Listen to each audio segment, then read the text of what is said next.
Des femmes leaders caressent le rêve de briguer la magistrature suprême en Guinée. Et pourtant, le continent africain a connu très peu de femmes présidentes. De quoi révolter cette femme activiste politique.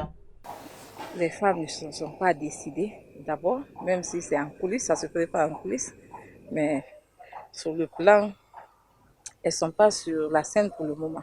Mais je dirais que ce n'est pas opportun pour le moment, parce que vu ce qui se passe dans ce pays-là, ces femmes-là, c'est quand elles ont besoin des femmes, elles les appellent, on vient pour applaudir, on vient pour danser devant elles, et puis c'est fini.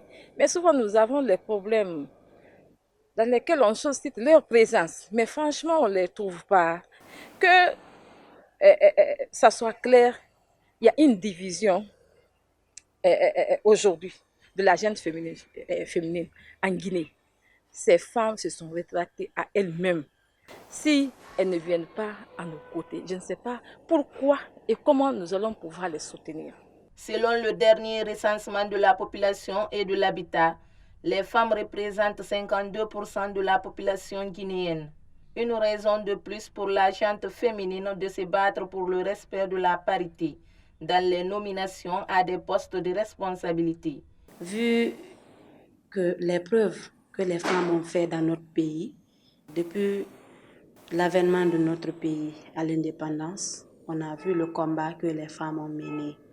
Donc tout ça montre à suffisance que les femmes méritent aujourd'hui de briguer la magistrature suprême dans notre pays.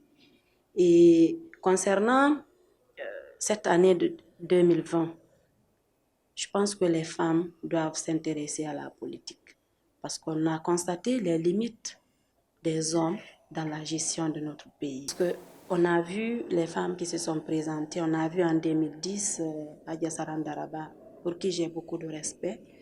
Et en 2015, c'était la même chose, on a vu Marie-Madeleine Dubaté, qui est aussi une femme très combattante.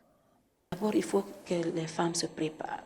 Les élections, comme on aime le dire, ce n'est pas le jour de la chasse qu'on apprend son chien à chasser.